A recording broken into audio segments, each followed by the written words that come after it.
Okej, pyetja e fundit Kreshnik dhe besoj ka me gjithë panelistët është a legjitimohet Këshilli i Ministrave për këtë kërkesë, duke qenë se varësia e ministrit është e dyanshme, është edhe me presidentin, është edhe me parlamentin.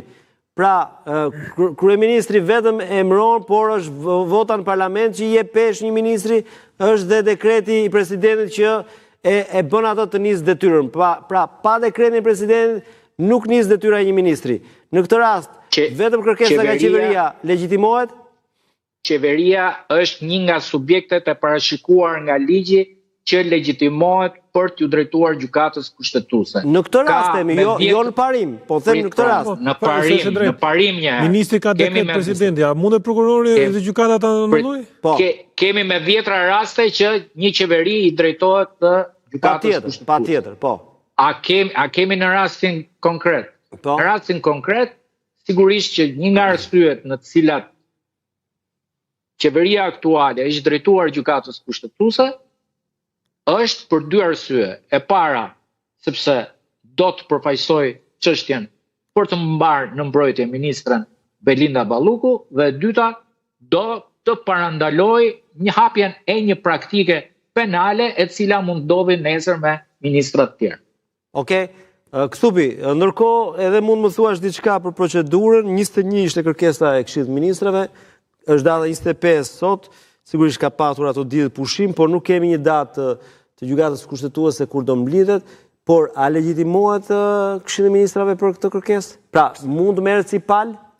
Çështja e legjitimimit do lidhet detyrimisht me thelbin e objektit. Patjetër, pikërisht, po këtë po them. Të diskutoj paraprakisht legjitimimin, nuk mund ta bëj pa hyrë në thelbin e objektit, sepse ajo që është ndërtuar si kërkesë në gjykatë lidhet kryesisht me funksionimin e Këshillit të Ministrave. Teza gjyqësore është ndërtuar mbi 3 parime. E para punës parimi i mënyrës se si ndërtohet Këshilli i Ministrave, si formsohet Këshilli i Ministrave, do të thotë propozimi i kryeministit, dekreti i presidentit dhe votbesimi në parlament. Do të thonë janë 3 institucione që formsojnë Këshillin e Ministrave. Dhe njëjta gjë ndodh dhe me shkarkimin e ministrit. Kur shkarkohet ministri, prapë shkarkohet me dekret presidentit të Republikës, propozohet nga kryeministri dhe votohet në parlament. Dekretohet shkarkimi nga presidenti i Republikës. Kështu që në këto kushte, këto 3 institucione kanë interes të ligjshëm për mënyrën se si mund të cënohet vërmetaria e ministrit. Okej. Problemi është ka lidhje me thelbin, argumentat që ngre të kërkesat, paktën për aq pjesën që është bërë publike, janë argumente që kanë lidhje me funksionimin e Këshillit të Ministrave. Ti nuk mund të shkosh në gjykatë kushtetuese dhe të pretendosh një cënim të kompetencave, sepse ty nuk të funksionon Këshilli i Ministrave.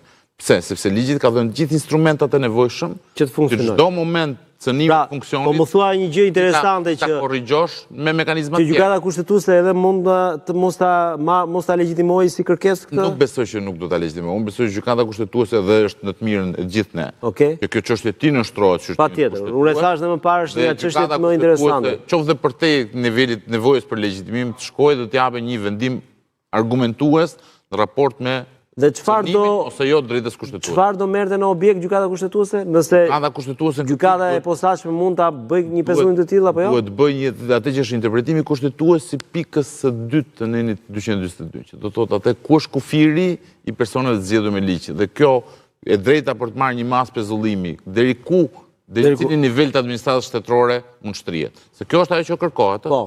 Do thënë teknikisht ajo që kërkon Këshilli i Ministrave në gjykatë kushtetuese është që gjykata kushtetuese të vërë një kufi.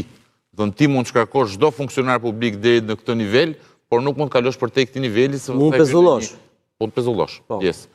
Por nuk mund të kalosh përtej këtij niveli sepse mund ta bëj gjykata këtë me ta ndaj me thik? Pra deri tek ministri e poshtë je i lirë se këtu pastaj i bie që ligji s'është i barabartë për gjithë. Ligji nuk është asnjëherë i barabartë për gjithë sepse ka gjithmonë. Po pra, po nëse konsiderojmë nivelin më majën e administratës publike, konsiderojmë kryeministrinë. Do të pushtete pastaj në këtë lloj forme. Duke parë mënyrën se si është organizuar kushtetuta jonë dhe si është organizuar dhe korpusi ligjor poshtë kushtetutës, kodi i procedurës penale, ligji për organizimin dhe funksionimin e Këshillit të Ministrave, nuk mendoj që ka hapësirë që gjykata kushtetuese ta vendosë këtë barrierë. Okej. Se nuk ke sot një argument ligjor i cili e mbron këtë barrierë. Në rast të gjykata kushtetuese do thoshte kërkesa e gjykatës speciale është e drejtë, çfarë mbetet pastaj? për fatin politik të ministrës? Është në dorën e kryeministrit pastaj? Kthehet prapë tek themi prapë në pikën 0, kryeministri do detyrohet ose të vazhdojë ta mbajë detyrë në atë gjendje që është, ose ta shkarkojë. Okej.